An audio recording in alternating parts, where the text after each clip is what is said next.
Hello, everybody, and welcome to today's reading through the Bible in 365. We are finishing up 2 Kings today. We're going to be doing 2 Kings chapter 24 and 25, and then we're going to do John chapter 5, verses 1 to 24. This is going to be the last reading until I get back from my trip. I should be able to do it again on Sunday, on the 28th, I believe it is. And we'll leave off with what we would have done tomorrow. That's where we'll pick back up. This is day 15. Day 15. So let's get started with 2 Kings chapter 24. During Jehoiakim's reign, King Nebuchadnezzar of Babylon invaded the land of Judah. Jehoiakim surrendered and paid him tribute for 3 years, but then rebelled. Then the Lord sent bands of Babylonian, Aramean, Moabite, and Ammonite raiders against Judah to destroy it, just as the Lord had promised through his prophets. These disasters happened to Judah because of the Lord's command. He had decided to banish Judah from his presence because of the many sins of Manasseh, who had filled Jerusalem with innocent blood. The Lord would not forgive this. The rest of the events in Jehoiakim's reign and all his deeds are recorded in the book of the history of the kings of Judah. When Jehoiachin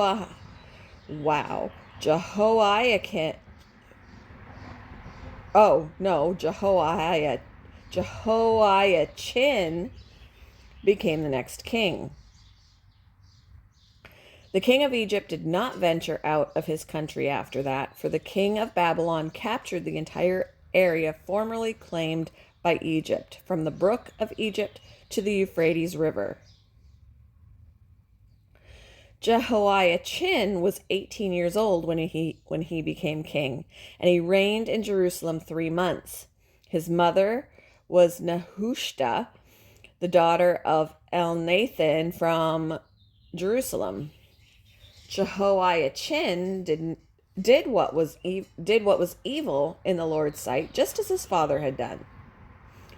During Jehoiachin's reign, the officers of King Nebuchadnezzar of Babylon came up against Jerusalem and besieged it. Nebuchadnezzar himself arrived at the city during the siege. Then King Jehoiachin, along with the queen mother, his advisors, his commanders, and his officials, surrendered to the Babylonians. In the 8th year of Nebuchadnezzar's reign, he took Jehoiachin prisoner.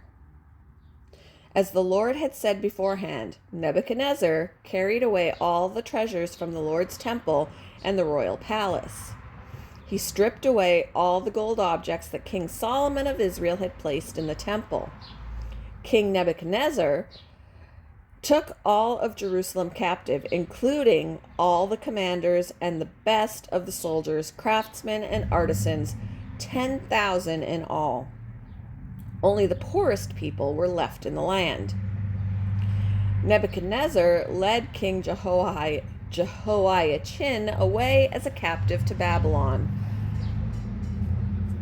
along with the queen mother, his wives and officials, and all Jerusalem's elite. He also exiled 7,000 of the best troops and 1,000 craftsmen and artisans, all of whom were strong and fit for war. Then the king of Babylon installed Mattaniah, Jehoiachin's uncle, as the next king, and he changed Mattaniah's name to Zedekiah. Zedekiah was 21 years old when he became king, and he reigned in Jerusalem 11 years. His mother was Hamutal, the daughter of Jeremiah from Libnah.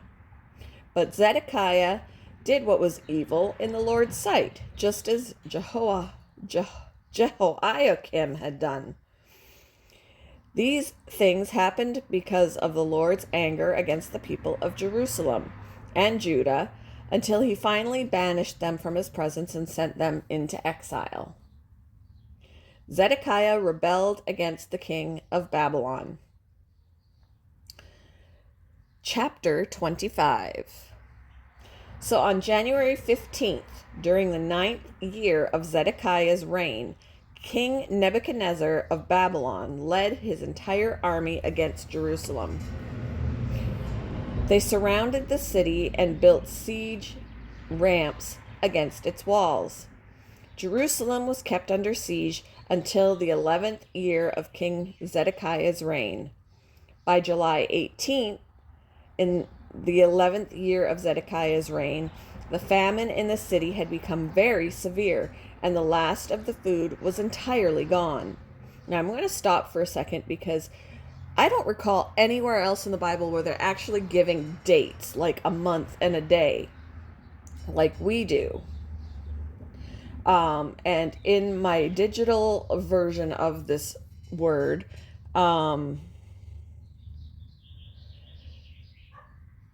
they chose July 18th because if you click on the added information, it says in Hebrew, by the 9th day of the 4th month in the 11th year of Zedekiah's reign. Compare Jeremiah chapter 39 verse 2, chapter 52 verse 6, and the notes there. This day was July 18th, 586 BC. Okay. So I just wanted to bring that up. Same with further up for January 15th. January 15th, 588 BC. Anyway, back to what I was reading.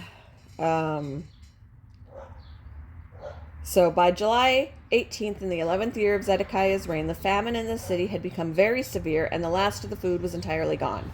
I think that's where I left off. Then a section of the city wall was broken down. Since the city was surrounded by the Babylonians, the soldiers waited for nightfall and escaped through the gate between the two walls behind the king's garden. Then they headed toward the Jordan Valley. But the Babylonian troops chased the king and overtook him on the plains of Jericho, for his men had all deserted him and scattered.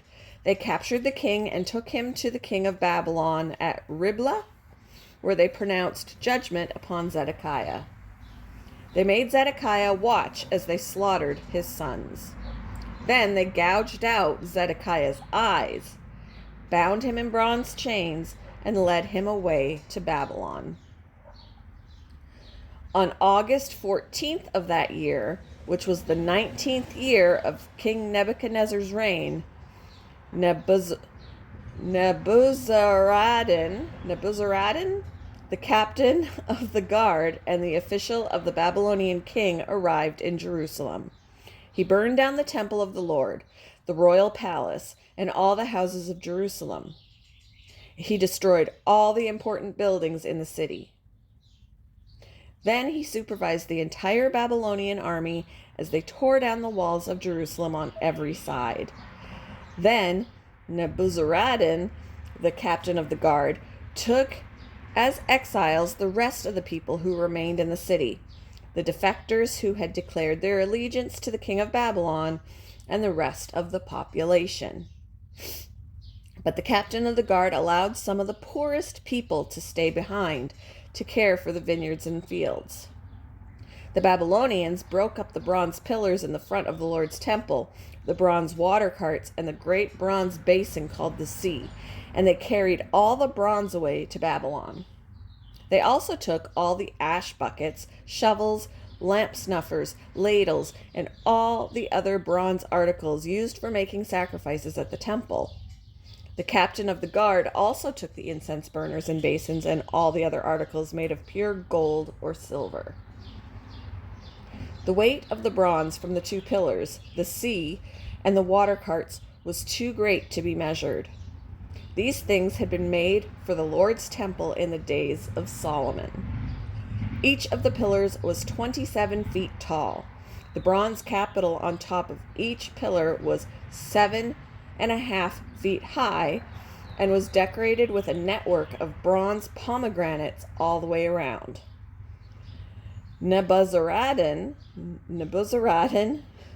I'm assuming that's how you say it, the captain of the guard, took with him as prisoners Seraiah the high priest, Zephaniah the priest of the second rank, and the 3 chief gatekeepers. And from among the people still hiding in the city, he took an officer who had been in charge of the Judean army, 5 of the king's personal advisors, the army commander's chief secretary, who was in charge of recruitment, and 60 other citizens. Nebuzaradan, the captain of the guard, took them all to the king of Babylon at Riblah. And there at Riblah, in the land of Hamath, the king of Babylon had them all put to death. So the people of Judah were sent into exile from their land. Then King Nebuchadnezzar appointed Gedaliah, son of Ahikam,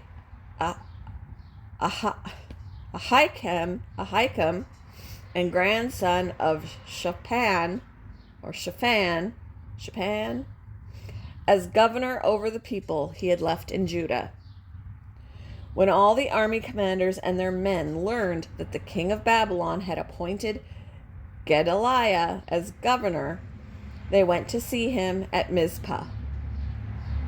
These included Ishmael, son of Nethaniah, Jehohanan, son of Kereth, Seraiah, son of Tenhumeth, the Netophathite, Jezaniah, son of the Maacathite, and all their men. That's a tongue workout, you guys. Gedaliah vowed to them that the Babylonian officials meant them no harm. Don't be afraid of them. Live in the land and serve the king of Babylon, and all will go well for you, he promised. But in mid-autumn of that year, Ishmael, son of Nethaniah and grandson of Elishama, who was a member of the royal family, went to Mizpah with 10 men and killed Gedaliah. He also killed all the Judeans and Babylonians who were with him at Mizpah. Then all the people of Judah, from the least to the greatest, as well as the army commanders, fled in panic to Egypt, for they were afraid of what the Babylonians would do to them. In the 37th year of the exile of King Jehoiachin of Judah, evil Merodach ascended to the Babylonian throne. He was kind to Jehoiachin and released him from prison on April 2nd of that year. He spoke kindly to Jehoiachin and gave him a higher place than all the other exiled kings in Babylon. He supplied Jehoiachin with new clothes to replace his prison garb and allowed him to dine in the king's presence for the rest of his life. So the king gave him a regular food allowance as long as he lived. All right, on to John chapter 5, verses 1 to 24. After Jesus returned to Jerusalem for one of the Jewish holy days, inside the city near the sheep gate was the pool of Bethesda, with 5 covered porches. Crowds of sick people, blind, lame, or paralyzed, lay on the porches. One of the men lying there had been sick for 38 years. Wait for this to go by.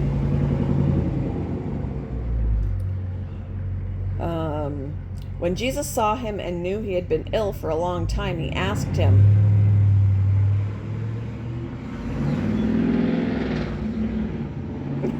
Would you like to get well? "I can't, sir," the sick man said, "for I have no one to put me into the pool when the water bubbles up. Someone else always gets there ahead of me." Jesus told him, "Stand up, pick up your mat, and walk." Somebody just pulled into my driveway and back out again. Instantly, the man was healed. He rolled up his sleeping mat and began walking. But this miracle happened on the Sabbath, so the Jewish leaders objected. They said to the man who was cured, "You can't work on the Sabbath. The law doesn't allow you to carry that sleeping mat." But he replied, "The man who healed me told me, 'Pick up your mat and walk.'" "Who said such a thing as that?" they demanded. The man didn't know, for Jesus had disappeared into the crowd. But afterward, Jesus found him in the temple and told him, "Now you are well, so stop sinning, or something even worse may happen to you." Then the man went and told the Jewish leaders that it was Jesus who had healed him. So the Jewish leaders began harassing Jesus for breaking the Sabbath rules, but Jesus replied, "My Father is always working, and so am I." So the Jewish leaders tried all the harder to find a way to kill him, for he not only broke the Sabbath, he called God his Father, thereby making himself equal with God. So Jesus replied, "I tell you the truth. The Son can do nothing by himself. He does only what he sees the Father doing. Whatever the Father does, the Son also does. For the Father loves the Son and shows him everything he is doing. In fact, the Father will show him how to do even greater works than healing this man. Then you will truly be astonished. For just as the Father gives life to those he raises from the dead, so the Son gives life to anyone he wants. In addition, the Father judges no one. Instead, he has given the Son absolute authority to judge so that everyone will honor the Son, just as they honor the Father. Anyone who does not honor the Son is certainly not honoring the Father who sent him. I tell you the truth. Those who listen to my message and believe in God who sent me have eternal life. They will never be condemned for their sins, but they have already passed from death into life. Thank you for joining me for today's reading through the Bible in 365, and I will see you back here on the 28th, where we will pick up with what would normally be tomorrow's. Hope you all have a wonderful week, and I will see you next time. Bye, guys.